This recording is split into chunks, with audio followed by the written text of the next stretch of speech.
Hello friends, Shashi Agrawal channel के अंदर मैं doctor Shashi Agrawal welcome you all. आज का जो हमारा सब्जेक्ट है दैट इज द एंटरप्रेन्योरशिप और यहाँ पे जो हमारा टॉपिक है डायमेंशंस ऑफ द एंटरप्रेन्योरशिप, जो कि रेलेवेंट है for the student of entrepreneurship and governance, also relevant for the student of fundamental of entrepreneurship, also relevant for the student of entrepreneurship development. अगर आपको मेरा ये एफर्ट सही लगता है तो डू लाइक माय वीडियो, इसको शेयर कीजिए, कमेंट कीजिए, लाइक कीजिए और मेरे चैनल शशि अग्रवाल को सब्सक्राइब कीजिए। तो this is my app Edusum app, जिसको आप गूगल प्ले स्टोर से डाउनलोड कर सकते हो। ये जो ऐप है commerce, economics and management students को काफी सारा फ्री स्टडी मटेरियल और काफी सारे फ्री मॉक टेस्ट प्रोवाइड करती है। उसी तरह काफी सारे स्ट्रक्चर कोर्सेज भी यहाँ पे अवेलेबल हैं। तो सबसे पहले हम देखते हैं एंटरप्रेन्योरशिप का मतलब क्या होता है। देखो, एंटरप्रेन्योरशिप जो है वो प्रोसेस है जिसके द्वारा जो एंटरप्रेन्योर है एक ऑर्गेनाइजेशन को सेटअप करता है। सेट ऑफ एक्शन और प्रोसेस जिसके द्वारा एंटरप्रेन्योर जो है वैल्यू क्रिएट करता है, प्रोडक्ट क्रिएट करता है, सर्विस क्रिएट करता है, that is known as a entrepreneurship. तो यहाँ पे एंटरप्रेन्योरशिप के अंदर वो अपॉर्चुनिटी को आइडेंटिफाई करता है, फिर वैल्यू क्रिएट करता है, रिसोर्सेज को मोबिलाइज करता है। तो entrepreneur is the subject, entrepreneurship is the process और उसका जो आउटकम होता है that is the enterprise, that is the organisation. तो these are the features of the entrepreneurship. Entrepreneurship के अंदर जो है एक इकोनॉमिक एक्टिविटी की जाती है और ये डायनामिक होती है जहाँ पे रिस्क लिया जाता है। और ये जो एक्टिविटी है that is backed by innovation and creativity, organised activity होती है। और यहाँ पे होता है कि जो लोगों की नीड एग्जिस्ट करती है और जो उनको मिलता है, जो गैप होता है, उसको फुलफिल करने के लिए इसको जो है एंटरप्रेन्योरशिप के द्वारा जो है वैल्यू क्रिएट की जाती है, एक ऑर्गेनाइजेशन सेटअप की जाती है जो कि उनको प्रोडक्ट और सर्विस जो है उनकी रिक्वायरमेंट के अकॉर्डिंगली प्रोवाइड करती है। Now we will see what are the different dimensions of the entrepreneurship. तो फर्स्ट हम करेंगे इंट्राप्रेन्योरशिप। देखो, ये जो था मैनेजमेंट कंसल्टेंट गिलफोर्ड पिचोट ने यूज किया था। तो यहाँ पे क्या होता है कि जो देखो, ये जो होते हैं एम्प्लॉयज होते हैं कंपनीज के, मैनेजर्स होते हैं जिनको कंपनी इनकरेज करती है ताकि वो बाहर जाके अपना बिजनेस सेटअप ना करे, रेदर जो है फर्म के अंदर ही एंटरप्रेन्योर बन जाए। इसको हम कॉर्पोरेट एंटरप्रेन्योरशिप भी कह सकते हैं। तो ये जनरली एम्प्लॉयज होते हैं जिनको स्पेसिफिक आइडिया या प्रोजेक्ट दिया जाता है कि जिस तरह से एक एंटरप्रेन्योर जो है उसको डेवलप करता है, वो ऑर्गेनाइजेशन के अंदर एज एम्प्लॉय जो है डेवलप करते हैं।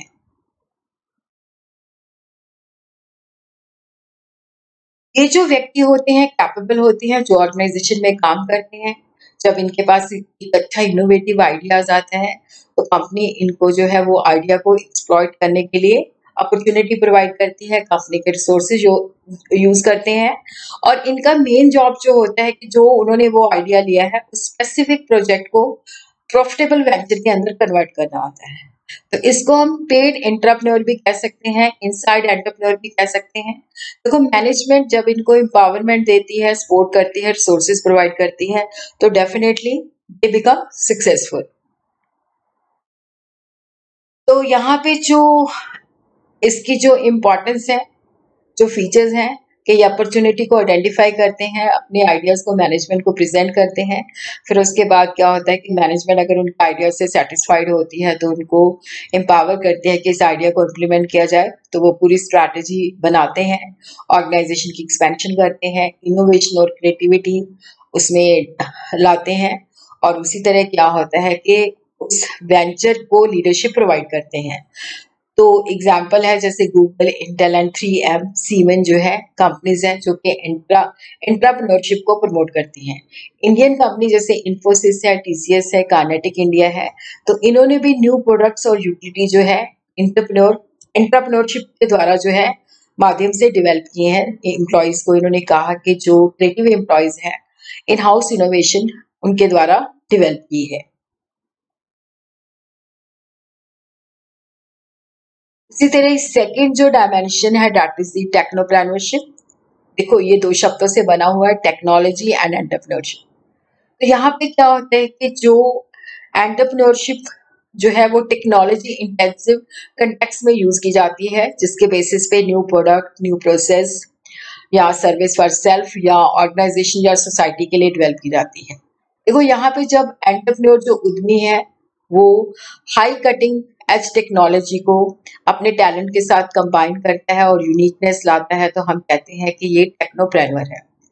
नटशेल के अंदर समराइज में हम कह सकते हैं कि यहाँ पे creating the new and destroying the old with new knowledge, new product, new service, new market and new business.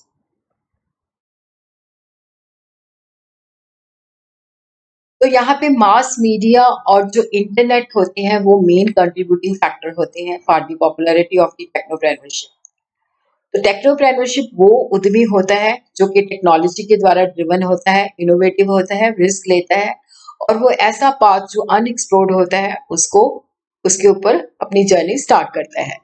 तो देखो जो टेक्नोप्रेन्योरशिप है ये टेक्नोलॉजी, इनोवेशन और एंटरप्रेन्योरशिप को यूज करता है, जैसे Bill Gates, Microsoft, late Steve Job, Apple, Mark Zuckerberg, Facebook, Sergey Brin and Larry Page. तो ये कुछ एग्जाम्पल है टेक्नोप्रेन्योरशिप की।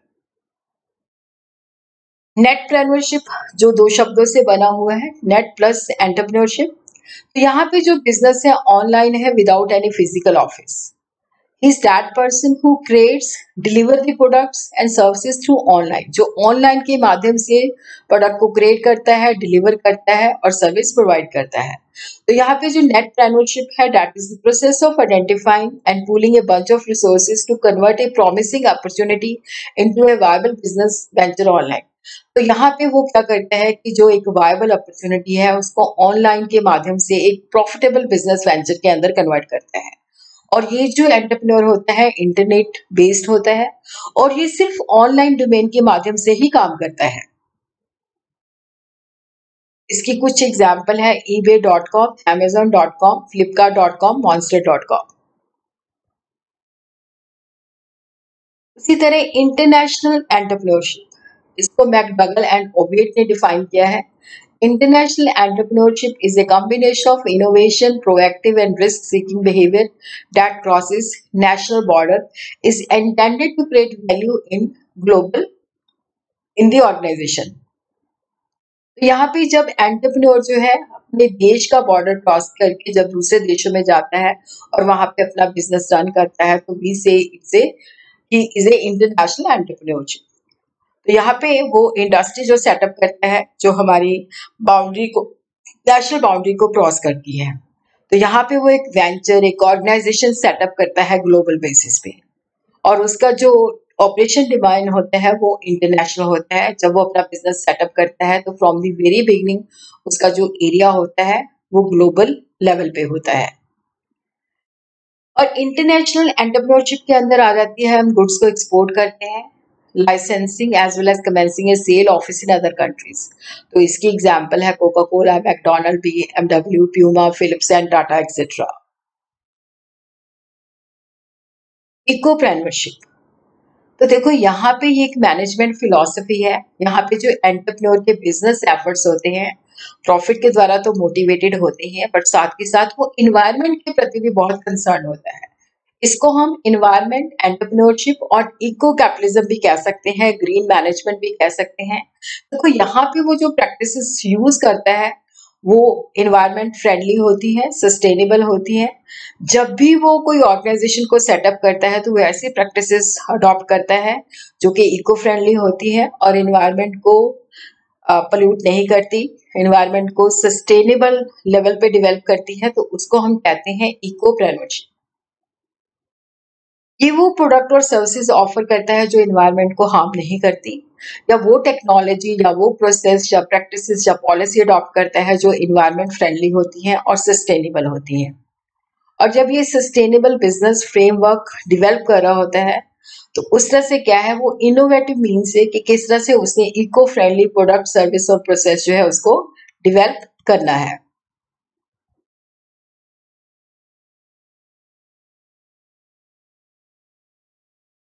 इसकी कुछ एग्जांपल्स हैं global corporations like Munich Re insurance group, IBM, IKEA, British Telecom, Hewlett Packard, Philips electronic, Johnson and Johnson, Nike, Yahoo and Dell employ sustainable business practices.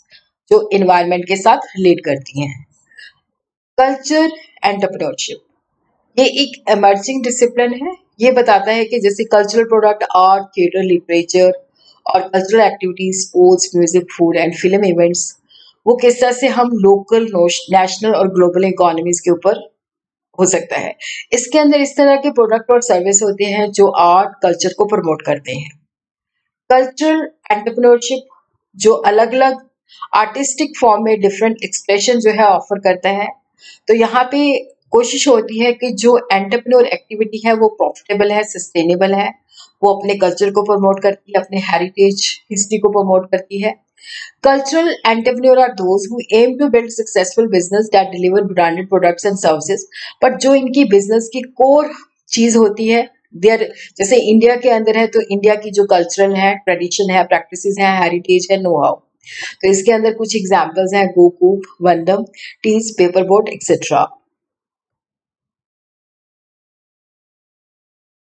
और जो कल्चर एंटरप्रेन्योरशिप के फीचर्स हैं, एक तो ये लोग जो होते हैं अपने कल्चर के लिए बहुत ही पैशनेट होते हैं, और ये जो है क्रिएटिविटी और इनोवेशन को यूज करते हैं प्रोडक्ट्स और सर्विसेज को डेवलप करने के लिए। और उसी तरह ये जो है बहुत अडेप्टेबल होते हैं, और इनके पास स्ट्रॉन्ग बिजनेस स्किल्स होनी चाहिए कि किस तरह से जो इनोवेटिव आइडियाज हैं उनको कमर्शियली एक्सप्लॉइट कर सके। और ये इस बात को भी रिलेट करते हैं कि कम्युनिटी को किस तरह से इसमें इन्वॉल्व करना है। तो ये सोसाइटी के प्रति और ऐसी प्रैक्टिसेस अडॉप्ट करते हैं जो इन्वायरमेंट के प्रति यूजफुल हो, इको फ्रेंडली हो, और इसी तरह अर्बन को डेवलप करने में भी हेल्प करते हैं। इसी तरह हम देखते हैं कि सोशल एंटरप्रेन्योरशिप और creative response to the social problem by the entrepreneurship. तो सोशल एंटरप्रेन्योर वो व्यक्ति है जो यूनिक एप्लीकेशन यूज करता है, जो कम्युनिटी बेस्ड प्रॉब्लम को सॉल्व करता है, जो सोसाइटी के लिए काम करता है। और ये जो इंडिविजुअल्स होते हैं रिस्क लेते हैं, एफर्ट्स क्रिएट करते हैं, तो सोसाइटी के अंदर पॉजिटिव चेंजेस लेके आते हैं, इस तरह के इनिशिएटिव लाते हैं, सोसाइटी के अंदर चेंजेस लेते हैं। इंडिया के अंदर जो सोशल एंटरप्राइजेस हैं, they may be registered as non government organisation, incorporated either as a society under Indian Society Registration Act 1860 or as a trust registered under various Indian State Trust Act or a Section 8 company under Companies Act. तो social entrepreneur को हम कह सकते हैं कि ये individual के द्वारा, ग्रुप्स के द्वारा, स्टार्टअप कंपनी के द्वारा, एंटरप्रेन्योर के द्वारा एक अप्रोच है जिसके अंदर जो है सोशल, कल्चरल और इन्वायरमेंटल जो इश्यूज होते हैं उनके लिए सोल्यूशन ढूंढते हैं। Social entrepreneur typically attempt to further broad social, cultural and environmental goal, और यहाँ पे इनका जो उद्देश्य होता है गरीबी को दूर करना होता है, लोगों की हेल्थ केयर, कम्युनिटी को किस तरह से डेवलप करना है। और यहाँ पे सोशल एंटरप्रेन्योरशिप जो है नंबर ऑफ ऑर्गेनाइजेशन को भी different sizes, belief, goals and target को हम अप्लाई कर सकते हैं।